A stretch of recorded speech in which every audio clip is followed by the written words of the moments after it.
Terima kasih Anda masih terus menyaksikan indahnya Ramadan. Kesempatan kali ini kalau pada saat break tadi kami diskusi sangat menarik mengenai kehalalan. Saya langsung ke Kiai Ismarno Syafi'i kalau begitu. Apa yang harus kita ingatkan kepada masyarakat agar terus menjaga imannya, agar tetap mengkonsumsi dan melakukan segala sesuatu yang halal? Pertama, kita sebagai umat muslim jadilah umat yang cerdas. Jangan terima asal matang. Kadang-kadang kita kan tadi saya bilang pola instanisasi yang terjadi di tengah kehidupan kita nggak berpikir apa kita lihat bahannya dari apa. Sebab tidak semuanya produsen itu transparan. Maka ketika sekarang pemerintah sudah mulai concern seperti ini untuk melepaskan tanggung jawabnya di akhirat. Ini saya bilang tadi kita ngobrol kulukum ra'in wa kulukum mas'ul an ra'iyatih. Ya, yang paling berat urusan yang bertanggung jawab dalam kehidupan sehari-hari. Yang dipakai, yang diguna tidak semuanya masyarakat itu tahu dan mengerti. Maka di sini perlunya adalah pemerintahan. Supaya apa? Dia akan bisa melihat sektor-sektor mana yang tepat guna buat masyarakat, yang halal dan yang baik buat kita, yang kira-kira nanti barang yang itu semuanya jelas, itu pemerintah yang punya tugas. Oke, tahan sampai di situ dulu Kiai. Kita bicara pemerintah. Seberapa penting, Pak Afdal, peran industri halal untuk pemerintah ini? Ya.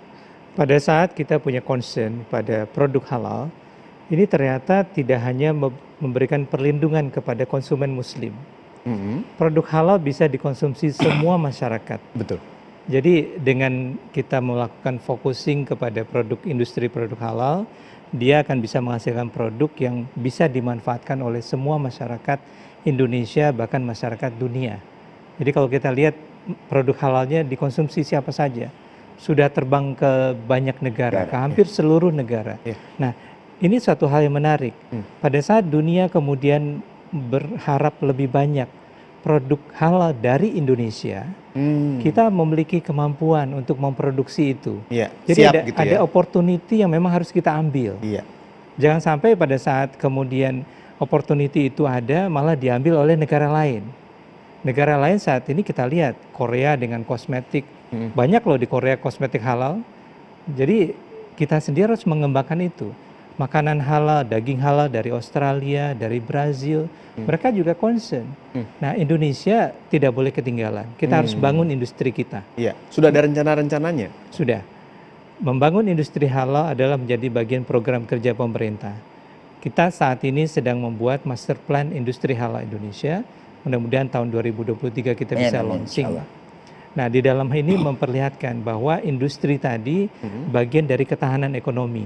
Jadi industri pengolahan, mengolah makanan minuman, mengolah tadi farmasi, mengolah minuman, kemudian mengolah produk-produk healthcare, produk-produk konsumsi yang lain, itu ternyata memiliki suatu nilai yang value-nya sangat besar. Nah, saking besarnya nilai ini tidak kemudian kita perlu lihat, wah ini kemandirian bangsa kita nih, konsumsi bangsa kita ini ada di tangan kita sendiri. Oleh karena itu dengan membangun industri halal, kita bisa jaga perlindungan terhadap masyarakat kita, kemudian juga tadi competitiveness dari nilai ekonominya. Saya ke Dr. Lukian kalau begitu, menambah dan menyambung mengenai itu bagaimana dok? Jadi kalau kita lihat misalnya di survei global ini, kita juara. Juara dalam hal makanan halal, tapi juara apa dulu? Sebagai konsumen. Juara apa? Konsumen terbesar. Konsumen, jadi bukan belum produsen. Jadi ironis kan. Jadi kalau kita bicara makanan halal, kita konsumen terbesar di dunia. Kita impor terus makanan unggas, sapi dan seterusnya. Jadi kalau di ranking dengan global kita masih masih konsumen saja. Sementara kita punya potensi seperti Pak Afdal sampaikan. Bagaimana merubah meja ini kita menjadi produsen juga, karena potensi kita besar. Kita nanti akan ada bonus demografi 2030. Kalau kita nggak ciptakan lapangan kerja yang banyak, itu akan dampak luar biasa kepada anak-anak muda kita.